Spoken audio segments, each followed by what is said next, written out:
This demo, I want to go ahead and take a look at a new ES6 spread operator.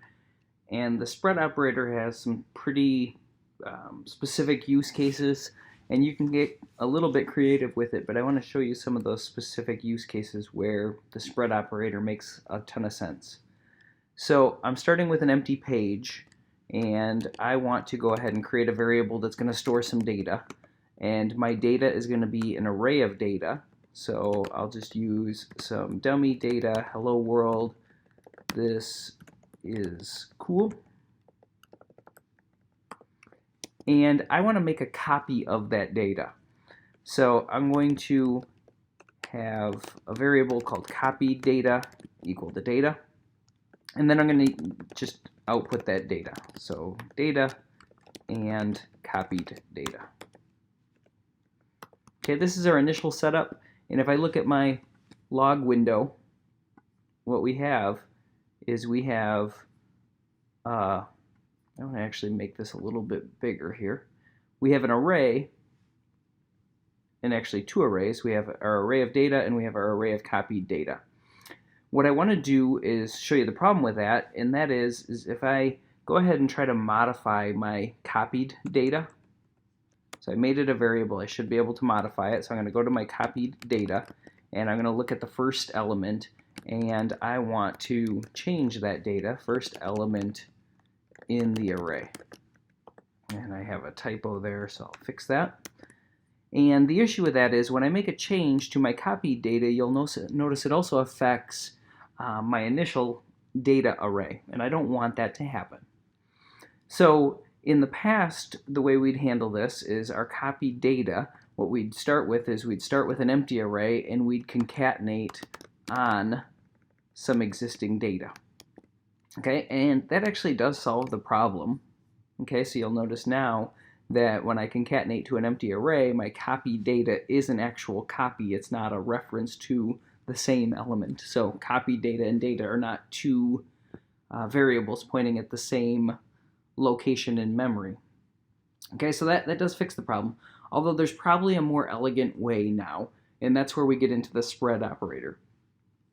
Okay, so with the spread operator, we can take our existing data and spread it into a new array.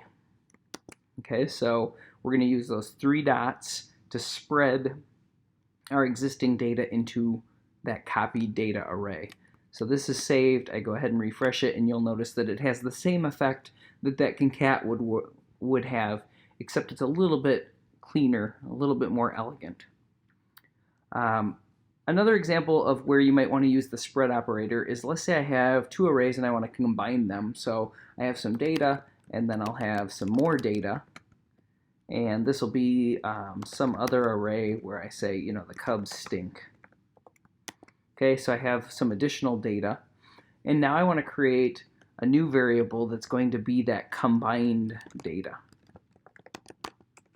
Combined data. And the way I'm going to handle this is I'm going to use the spread operator to combine those two arrays. So I'm going to have an array, I'm going to spread the existing data, and then I'm going to spread more data. And then I want to log my combined data, so that'll be the last thing that we see in our console.log. So our combined data will be the last thing, and we'll see that we have our combined data. We can also take that further. So right now I'm spreading across two arrays, but let's say I have some additional elements like Brewers are awesome,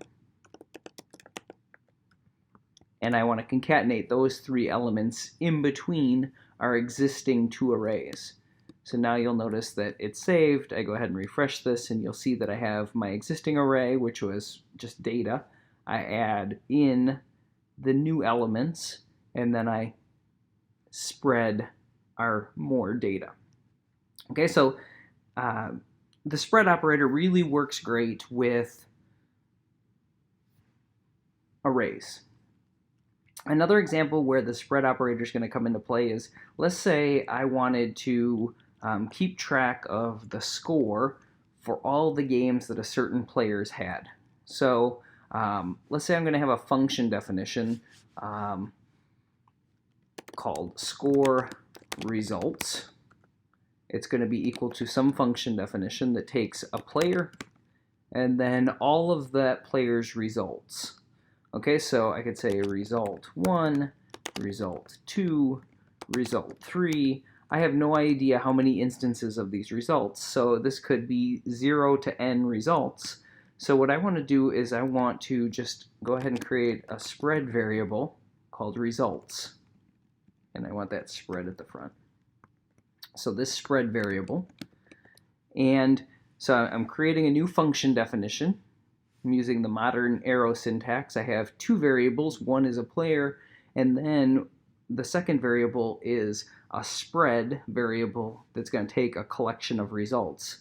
And what I want to do is I want to console.log the player and the results. Okay, and this results, I don't have any idea how many results we're actually talking about, but that's the way I want to handle it.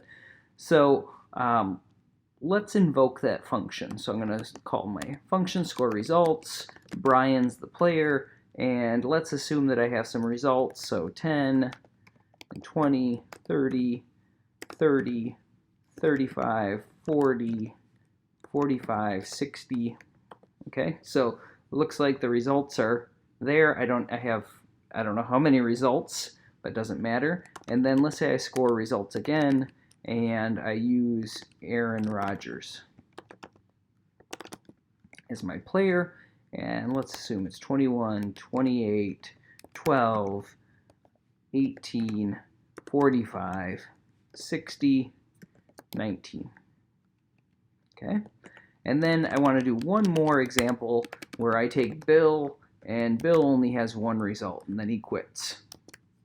Okay, so I have a variable set of results, and you'll notice what ends up happening is Brian has 8 results, so Brian is the player, and then the results is an array of 8 elements.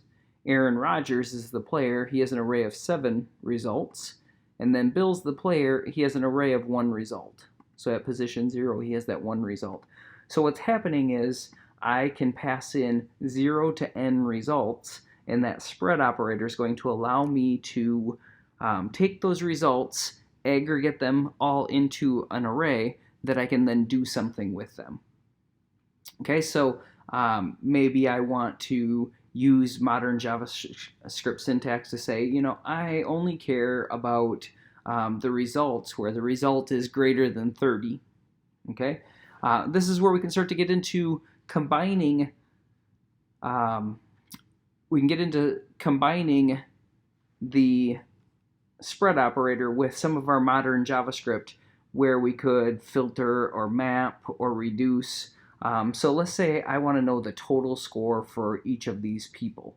Okay, so what I'm going to do is I'm going to use the reduce function to get the total of all the results. Okay, so I want to get the total, and I'll have a variable called total, and it's going to be equal to my results dot reduce. And the way the reduce function works is it says, you know, what's my initial value, my accumulator, and then I'm going to get passed a result. So those are the two variables that get passed in, and then I have to apply a function definition to them. So the function definition is going to come right here. And what I want to do is I want to take my accumulator, and I want to plus equals the result. And I know that I want to initialize my accumulator to 0. And then I'm just going to log the results total. Okay, so I'm going to use results total colon total. Okay, so I'll log the result total for each player. So if I refresh this now, and I'm getting undefined. Why am I getting undefined here? Because I'm not returning the accumulator. Okay, so my results total is 270, Aaron Rodgers is 203, and then Bills is 10, and we can verify Bill's kind of an easy object to work with. So if I say, okay, Bill played again, he scored a 20, we should see that Bill's total result now changes to 30. It's easy to work with. It's easy data to verify. Okay, so we can combine that.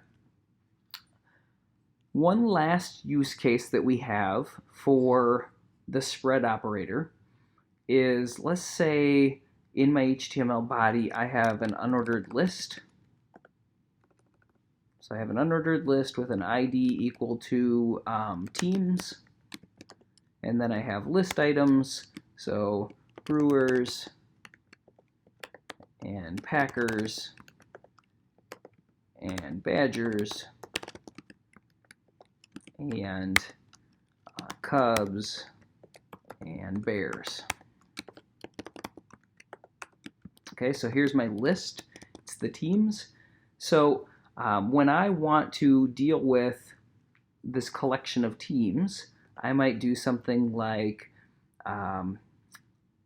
let me get access to all of the teams, and I'm going to have a variable called team list. I'll use document.querySelectorAll to select all of the teams.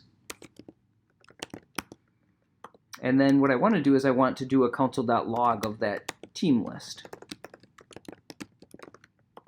Okay, so I go ahead and do that.